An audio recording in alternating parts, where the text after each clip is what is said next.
कहाँ छुप गए तुम बाबा, कांटों को फूल बना के कहाँ छुप गए तुम बाबा। मधुबन की धरनी सजा कर कहाँ छुप गए तुम बाबा, कांटों को फूल बना के कहाँ छुप गए तुम बाबा। पाया सत्सब से तेरा प्यार पाया ओ बाबा, जीवन हुआ सफल ये मेरा, मिल गई खुशियाँ बाबा। मधुबन की धरनी सजा कर कहाँ छुप गए तुम बाबा, कांटों को फूल बना कर कहाँ छुप गए तुम बाबा।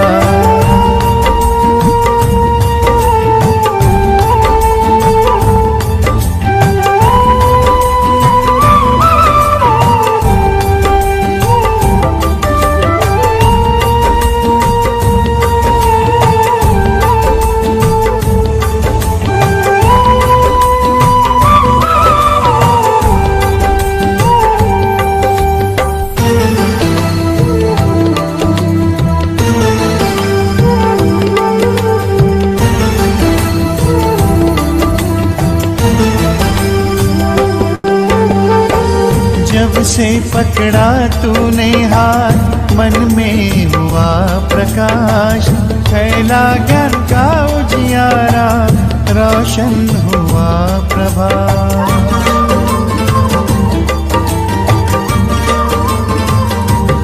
ओ जब से पकड़ा तूने हाथ मन में हुआ प्रकाश, फैला ज्ञान का उजियारा, रोशन हुआ प्रभात। मधुबन के कण से पूछो, साकार रूप अपना दिखा दो, तेरी ही राह चले हम, हमें अपने पास बुला लो।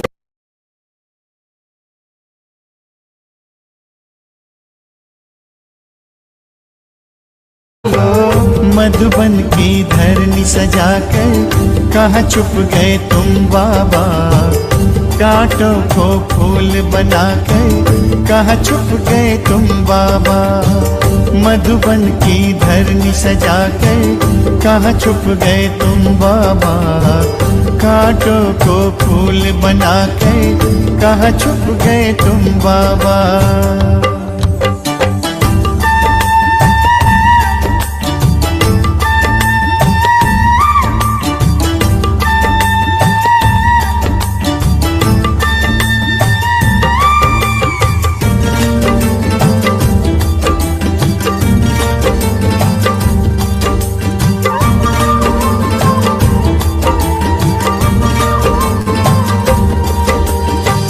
तेरे श्रेष्ठ कर्म की गाथा हमको सब है सुनाए, तुझसे मिलने की आशा लेकर मधुबन सब आए।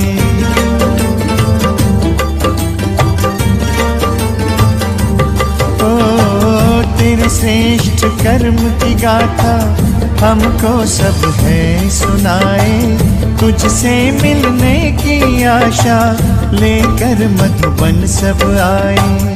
बच्चों को रख आगे तुम बन गए अव्यक्त बाबा, तारों में भर दिव्य ज्योति बनकर तुम चंद्रमा। मधुबन की धरनी सजा कर कहाँ छुप गए तुम बाबा, कांटों को फूल बना कर कहाँ छुप गए तुम बाबा। मधुबन की धरनी सजा कर कहाँ छुप गए तुम बाबा, कांटों को फूल बना कर कहाँ छुप गए तुम बाबा। ओम शांति। मिठड़े बाबल जी मिठड़ी वाणी आह्वान कंदा से बाबा मिठड़े के असां ॿारनि खे अची करे पंहिंजे वचननि सां भरपूर करे वञनि ऐं महसूस कयूं पाण परमात्मा हिन धरती ते अची करे पाण सभु जाते जाते वेठा आहियूं मुरली ॿुधण या कमकार कंदे बि मुरली ॿुधूं था। उते पाण ब्रह्मा बाबा जो फरिश्ते स्वरूप में परमात्मा पाण प्रकट थी करे असांखे वाणी ॿुधाइनि था। अॼु जी तारीख़ आहे 3 जून 2025। अॼु बाबा चवनि था मिठड़ा ॿार परमात्मा आयल अथव तव्हांखे ज्ञान सां शुद्ध ऐं खुशबूदार गुल ठाहिण लाइ। तव्हांखे कंडो न ठाहिणो अथव। कंडनि खे हिन सभा में अचिणो ई न आहे, वठी न अचिणो आहे। कहिड़ी सभा में? मधुबन में, माउंट आबू में। बाबा चवनि था विकारिन खे न वठी अचो, तव्हांखे मां निर्विकारी थो ठाहियां, खुशबूदार थो ठाहियां, आत्माउनि जी खुशबू फैले। प्रश्न आहे जेके ॿार यादि जी यात्रा में महिनत कनि था उन्हनि जी निशानी छा हूंदी? बाबा ने ही उत्तर ॾिनो अथऊं यादि जी महिनत करण वारनि ॿारनि खे ॾाढी ख़ुशी हूंदी, उहे ख़ुशीअ में रहंदा। ॿुद्धीअ में हूंदुनि कि असां मोटी पंहिंजे घर वञूं था, वापसि मोटूं था पंहिंजे घर। पोइ वरी असांखे खुशबूदार ठही करे गुलनि जे बगीचे में अचिणो आहे। तव्हां यादि कंदे कंदे खुशबूदार ठहो था ऐं ॿियनि खे बि ठाहियो था।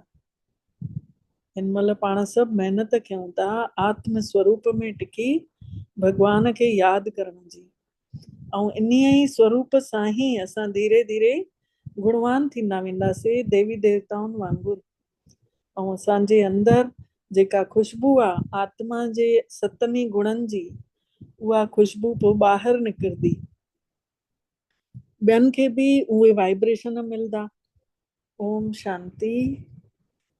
बागवान भी वेठल आहे, माली बि आहे त गुल बि आहिनि, सभु इकट्ठा वेठा आहियूं। परमात्मा बि वेठो आहे, ब्रह्मा बाबा बि आहे त असां आत्माऊं बि आहियूं। माली आहे ब्रह्मा बाबा जेको देख रेख करे थो, ऐं बागवान जेको अची करे ब्रह्मा बाबा में वेही सभिनी खे दृष्टि ॾे थो, पंहिंजो ठाहे थो। इहा नई ॻाल्हियूं आहिनि न। कोई नयो अगरि ॿुधंदो त छा चवंदो कि हे छा था चवनि पिया, बागवान गुल इहे सभु छा आहे? कोई नयो ॿुधंदो त छा चवंदो? अहिड़ियूं ॻाल्हियूं त कॾहिं शास्त्रनि में ॿुधियूं ई कोन हुयूंसीं। तव्हां ॿार ॼाणियो था, यादि बि कयूं था हुन बागवान खेवैया खे जेको पार लॻाइण आयो आहे, परमात्मा। हाणे हिते आया आहिनि, हितां असांखे हुन पार वठी हलण लाइ। परमात्मा हिते आया आहिनि हिन पार खां हुन पार वठी हलण लाइ। बाबा मिठड़ा चवनि था यादि जी यात्रा ते रहणो अथव, भॻवान खे यादि कंदे रहणो आहे। पंहिंजो पाण खे पाण ई ॾिसो कि असां केतिरो परे वञूं था पिया, केतिरो परे विया आहियूं, केतिरो पंहिंजी सची अवस्था ताईं पहुता आहियूं। आत्म स्वरूप आहे सचो स्वरूप। इन्ही अवस्था ताईं असां केतिरी देरि इन्ही आत्म स्वरूप में टिकी सघूं था, केतिरी देरि असां परम धाम में परमात्मा वटि इन्ही आत्मा स्वरूप सां बीठा आहियूं। जेतिरो सची अवस्था थींदी वेंदव त सम्झदव कि असां हाणे मोटूं था पिया। केसी ताईं असां पहुता आहियूं, सॼो आधार आहे यादि जी यात्रा ते। ख़ुशी बि चढ़ंदी वेंदी। जेको जेतिरी जेतिरी महिनत कंदो आहे ओतिरो उन में ख़ुशी ईंदी वेंदी। जीअं परीक्षाउनि जा ॾींहं हूंदा आहिनि न, त जेके ॿार हूंदा आहिनि पढ़ाई वारा उहे सम्झी वेंदा आहिनि कि असांजा घणा परसेंट नंबर ईंदा। हिते बि त ईअं ई आहे। हर हिकु ॿार पंहिंजो पाण खे ॼाणे थो कि मां केसी ताईं खुशबूदार गुल ठहियो आहियां ऐं केतिरो खुशबूदार ॿियनि खे बि ठाहियां थी। इहो चयो ई वेंदो आहे कंडनि जो जंगल।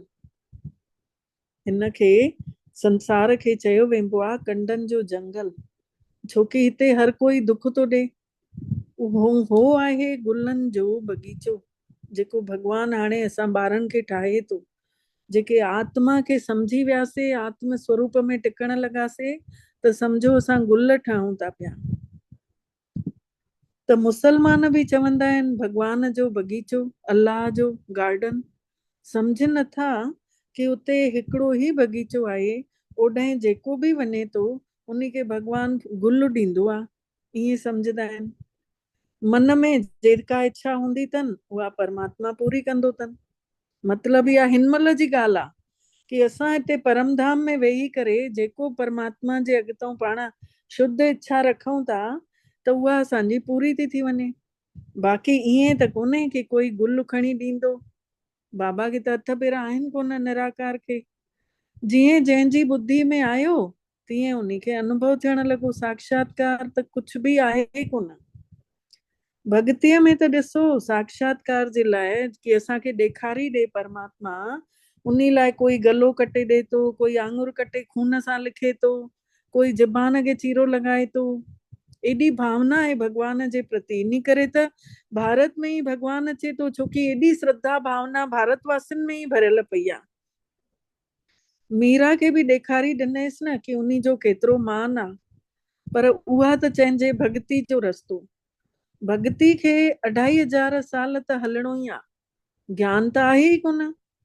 वेदनि जो केॾो मान आहे, चवंदा आहिनि वेद असांजा प्राण आहिनि। शास्त्र जेके पढ़नि था पंडित उहे चवंदा आहिनि इहे असांजा प्राण आहिनि, इहे ई सभु कुझु आहिनि, छोकी उन्हनि मां ई कमाइनि था पिया।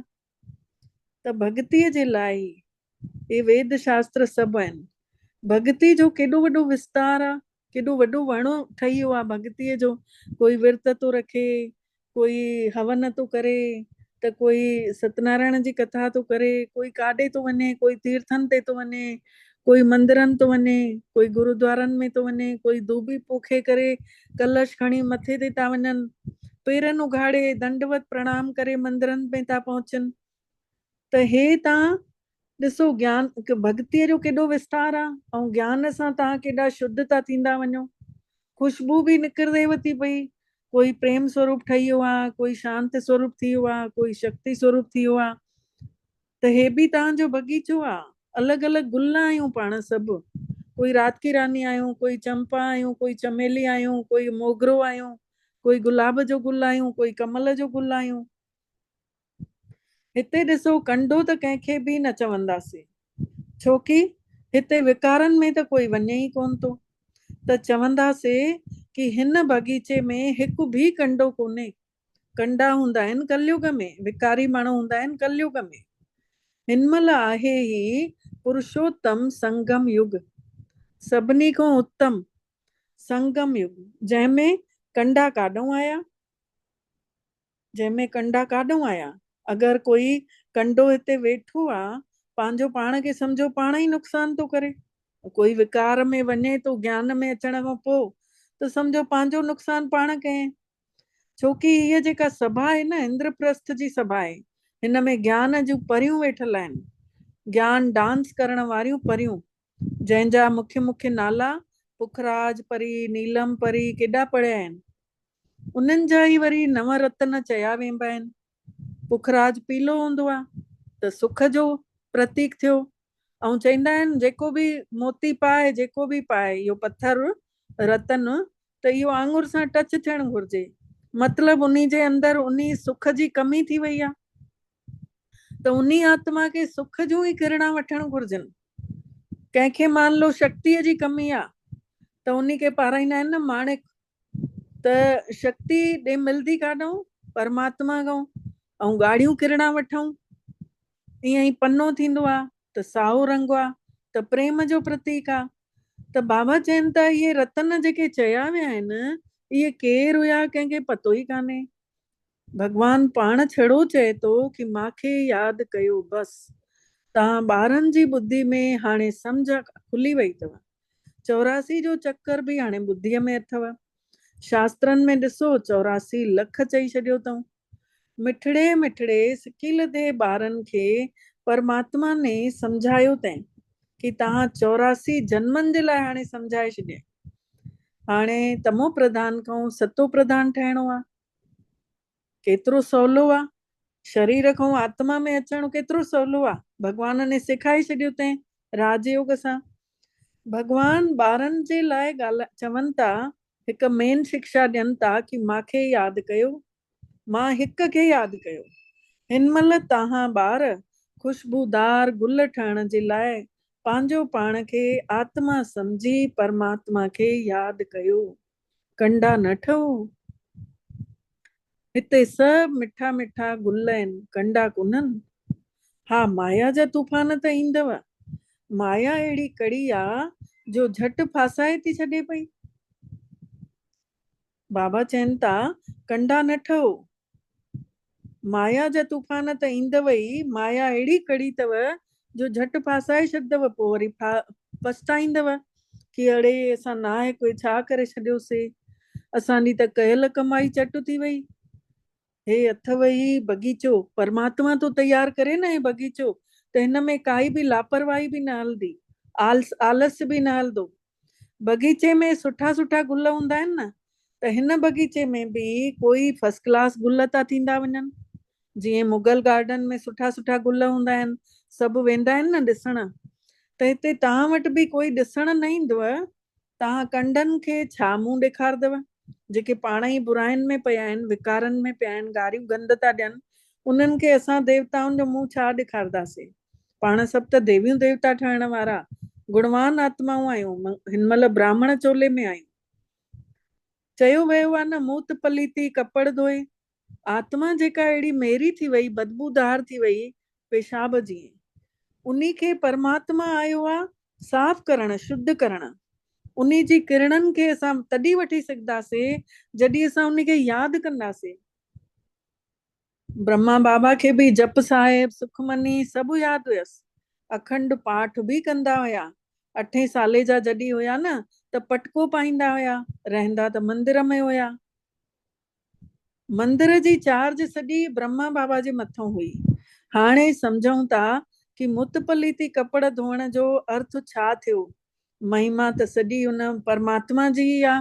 हाणे तव्हां ॿारनि खे पाण शिव बाबा पाण सम्झाइनि था, ॿारनि खे चवनि बि था सुठा सुठा गुल वठी अचो। जेके सुठा सुठा गुल वठी ईंदा, उहे सुठा गुल चवराया वेंदा। सभु चवनि था न असां श्री लक्ष्मी श्री नारायण ठहंदासीं, त सम्झो तव्हां गुलाब जा गुल थी वियव। बाबा चवनि था अच्छा, तव्हां ॿारनि जे मुख में ई गुलाब। हाणे महिनत करे गुलाब ठहो, पुरुषार्थ करे पुरुष अर्थ में टिको, आत्म स्वरूप में, ऐं गुलाब चवरायो।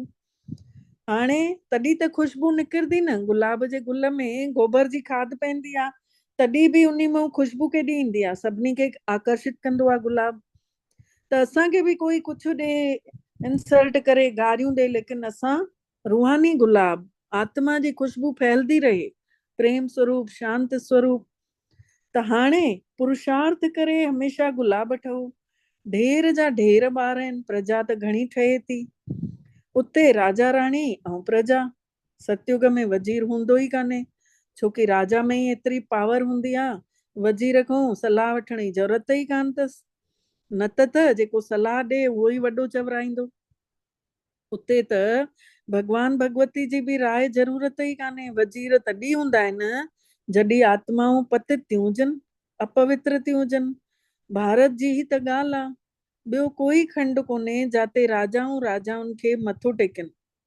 हिते ही ॾेखारियो वेंदो आहे, ज्ञान में पूज ऐं अज्ञानता आहे त पुजारी ठहिया पिया हुयासीं। हाणे पाण ई अहिड़ा गुणवान था ठहूं कि असांखे ई माण्हू पूजनि था पिया। उहो डबल ताज ऐं उहो सिंगल ताज। ॾिसो, देवियूं देवता डबल ताज वारा। भारत जहिड़ो पवित्र खंड त कोई आहे कोन जेको स्वर्ग हुयो। तव्हां उन्ही जे लाइ ई पढ़ो था, हाणे तव्हांखे गुल ठहिणो अथव, बागवान पाण आयो अथव, माली बि अथव। माली बि ॾिसो नंबरवार हूंदा आहिनि। ॿार बि सम्झनि था कि हे बगीचो आहे, हिन में कंडा कोन्हनि, कंडा त दुखी कंदा आहिनि न। हे परमात्मा जो ठहियल बगीचो आहे न, हिते निर्विकारी ॿार आहिनि, जंहिंमें काम बि कोन्हे, क्रोध बि कोन्हे, लोभ बि कोन्हे, मोह बि कोन्हे, अहंकार बि कोन्हे। त कंहिंखे दुख ई न ॾींदासीं। परमात्मा त कंहिंखे दुख ई नथा ॾियनि, उहो आहे ई दुख हरता सुख करता। केतिरो मिठड़ो बाबू आहे। तव्हां ॿारनि खे बि पंहिंजे पीउ सां प्यार थी वियो अथव न, ऐं परमात्मा खे बि ॿारनि सां प्यार थी वियो आहे, आत्माउनि सां। हीअ त पढ़ाई आहे। बाबा चवनि था मां तव्हांखे प्रैक्टिकल में पढ़ाइण आयो आहियां। हे बि त पढ़े थो, ब्रह्मा बाबा बि पढ़ी करे वरी ॿियनि खे पढ़ायो त ॿिया बि वरी विकारनि खां परे थियनि, कंडनि खां गुल ठहनि। भारत ही महादानी चयो वियो आहे, छोकी हाणे तव्हां ॿार महादानी ठहो था। अविनाशी ज्ञान रत्ननि जो तव्हां दान कयो था। बाबा ने ही समझायो अथव, आत्मा ही रूप बसंत आहे, बाबा भी रूप बसंत आहे। उन्ही में सॼो ज्ञान आहे। शिव बाबा में सॼो ज्ञान आहे। उहो ज्ञान जो सागर आहे। परम पिता परमात्मा उहो ई त सभु कुझु आहे। हिकिड़ो ई बाबो आहे ज्ञान जो सागर। इन्ही करे उन्ही जे लाइ चयो वञे थो कि सॼे समुद्र खे अगरि स्याही ठाहे छॾियऊं, धरतीअ खे कागर ठाहे छॾियऊं, जंगल खे कलम ठाहे छॾियऊं, सरस्वती माता बि वेही अगरि उन्ही जी महिमा लिखे त न लिखी सघंदी, खुटण वारो ई कोन्हे। ऐं वरी हिकु सेकेंड में जीते जी मुक्तिअ जो बि गायन आहे। तव्हां वटि त कोई शास्त्र अथव ई कान। तव्हां कोई उते पंडित, उते त कोई पंडितनि वटि बि वेंदा त सम्झंदा हे पंडित ॾाढो पढ़ियल आहे, अथॉरिटी आहे। हिनने सभु वेद शास्त्र कंठ करे वरिता अथई, उहे ई संस्कार खणी था वञनि। पोइ नंढड़ेपन में जंहिं महिल उहो ई पंडित गुज़ारे वञे थो, पोइ वञी कंहिं ॿार जी आत्मा में वेहे थो, त पोइ उहो नंढड़ो ॿार ई उहे श्लोक उन्ही खे कंठस्थ था थी वञनि। त तव्हां हिन पढ़ाईअ जो रिजल्ट खणी वञो था। तव्हांजी पढ़ाई पूरी थियव, पोइ रिजल्ट निकिरंदव, पोइ वरी उहो पद पाए वठंदव। ज्ञान थोरे ई खणी वेंदव जो कंहिंखे ॿुधाईंदव। हिते त तव्हांजी पढ़ाई आहे, असांखे सिधी रिजल्ट खणी वञणी आहे। ऐं ॿियनि जा संस्कार वेंदा, छोकी उहे जन मथे त वेंदा कोन, मथे त पाण हलंदासीं न। लेकिन ॿियनि खे जंहिंखे ज्ञान कोन्हे उहे त हिते ई जनम वठंदा, त उहे संस्कार खणी वेंदा ऐं असां डायरेक्ट मथे। त जंहिंजी असांखे प्राप्ति थियणी आहे नए संसार में, तव्हां ॿारनि खे परमात्मा ने सम्झायो अथई। माया बि घटि ताक़तवर कोन्हे, माया खे बि ताक़त अथसि दुर्गति में वठी वञण जी। पर उन्ही जी महिमा थोरी कंदासीं। उहा त दुख ॾियण में शक्तिवान थी वई, परमात्मा त सुख ॾियण में शक्तिवान आहे। इन्ही करे उन्ही जे लाइ ई ॻायो वियो आहे, हे संसार जो नाटक रचियो पियो आहे। तव्हां सुख खणो था त दुख बि मिलनिव था। हार ऐं जीत कंहिंजी आहे, इहो बि पतो हुजणु घुरिजे कि परमात्मा अचे बि भारत में ई थो। शिवरात्रि बि भारत में ई मनाई वञे थी। इहो त कंहिंखे बि ख़बर ई कान्हे कि शिव बाबा कॾहिं आयो, छा अची करे कयईं। नालो निशानी गुम करे छॾनि था। श्री कृष्ण ॿार जो नालो ॾेई छॾियो अथऊं। वास्तव में हुन परमात्मा जी महिमा अलॻि आहे, श्री कृष्ण जी महिमा अलॻि आहे। उहो निराकार आहे परमात्मा, ऐं श्री कृष्ण आहे साकार। श्री कृष्ण जी महिमा आहे सर्वगुण संपन्न, संपूर्ण निर्विकारी। शिव बाबा जी त अहिड़ी महिमा न कंदासीं।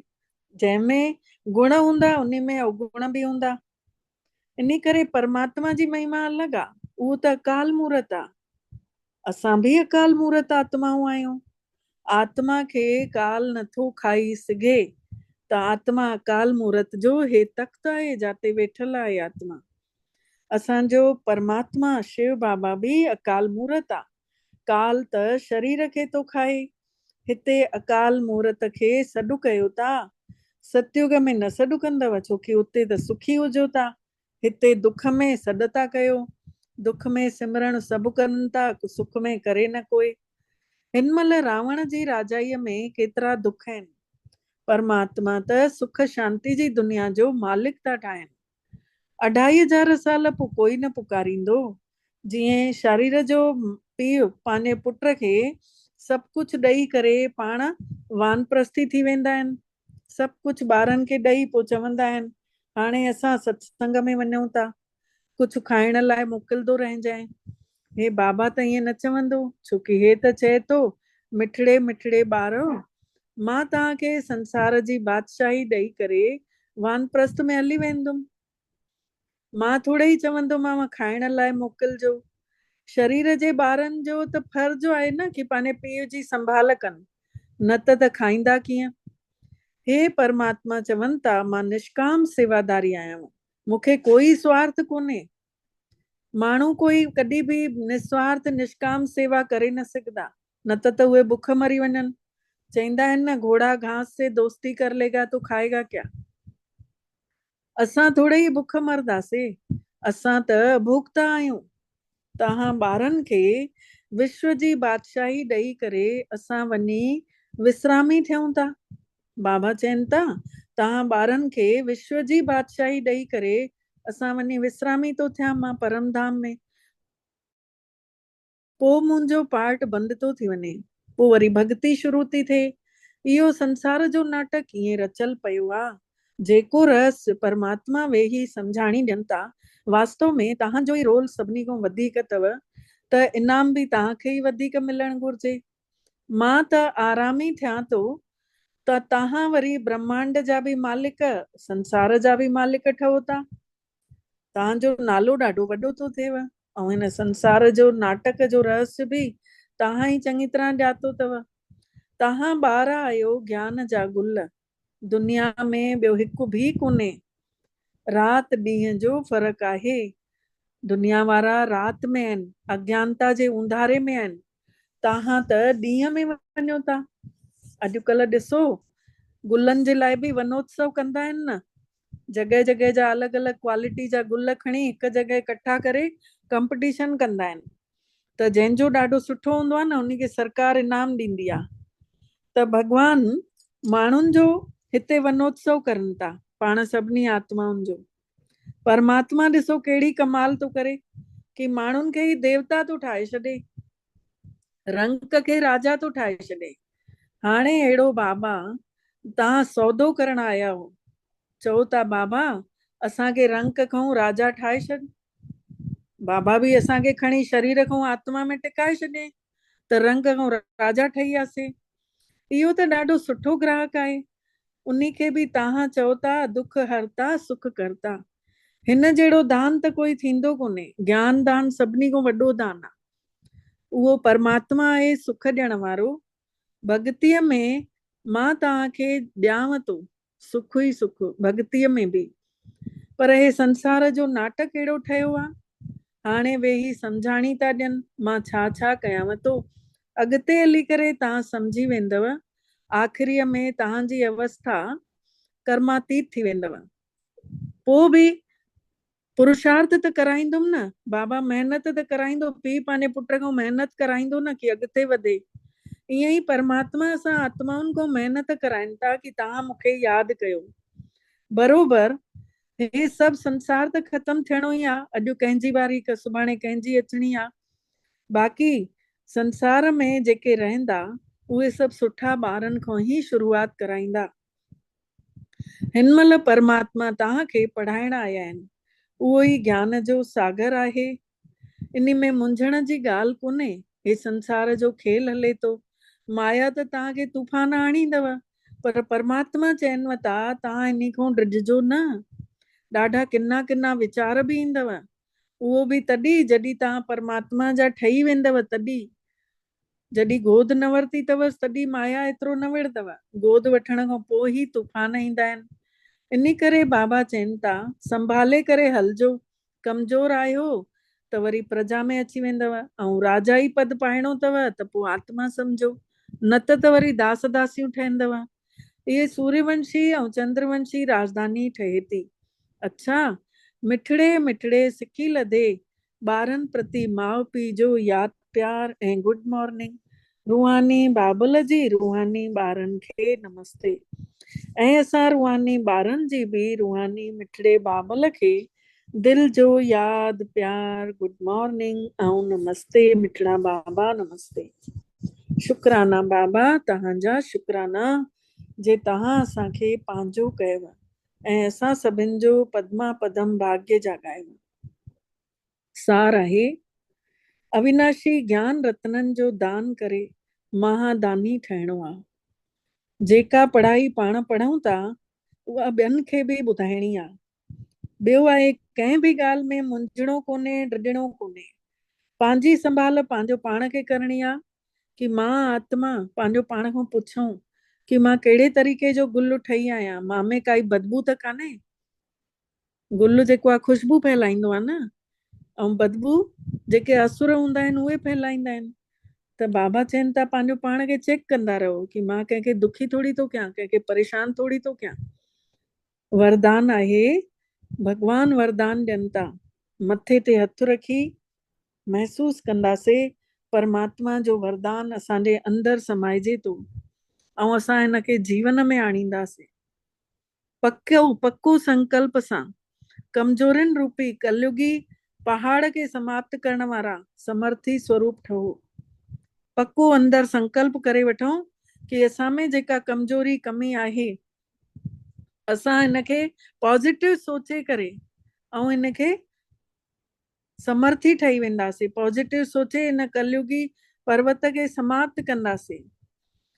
निराश थियण, कंहिं बि आदत जे वशीभूत थियण या कंहिं बि सुख सुविधा जे प्रति आकर्षित थियण, इहे सभु कमजोरियूं, इहे असांखे पक्को संकल्प करे हमेशा जे लाइ समाप्त करणियूं आहिनि। कॾहिं निराश न थियणो आहे, कंहिं आदत जे वश थी करे कंहिंखे कुझु चइणो न आहे, कंहिं सुख सुविधा जे कॾहिं आकर्षित बि न थियणो आहे। तॾहिं असां विजयी ठहंदासीं। विजय असांजे गले जी माला आहे। हमेशा इहो यादि हुजे असां कहिड़े पीउ जा ॿार आहियूं, परमात्मा जा ॿार, सभिनी खां ऊचा संतान आहियूं। भगवान ने असांखे चूंडे कढियो अथई, इहो ई असांजे प्यार जो रिटर्न आहे। जीअं साकार ब्रह्मा बाबा ने पंहिंजी स्थिति ठाहे करे ॾेखारियईं, स्तंभ ठही वियो, सभिनी जे लाइ उहो प्रेरणा स्त्रोत ठही वियो। सभिनी गुणनि सां असांखे बि ईअं भरपूर थियणो आहे ऐं सभिनी खे प्रेरणा ॾियणी आहे। स्लोगन आहे, साधन जेके आहिनि सेवाउनि जे लाइ अथव, आराम करण लाइ कोन अथव। जेके बि साधन मिलिया आहिनि, सुख सुविधाऊं, इहे सेवा जे लाइ मिलिया आहिनि। ईअं न कि आराम परस्त थी वञूं, पुरुषार्थ कुझु न कयूं। असांखे आत्म स्वरूप जी सभिनी खां वॾी महिनत पहिरीं इहा ई करणी आहे कि भई मां आत्मा आहियां ऐं इन आत्म स्वरूप सां ई असां अॻिते वधंदासीं। ओम शांति। मिठड़े बाबल खे ॾाढा शुकराना। तव्हां सभिनी जा बि दिलि सां शुकराना।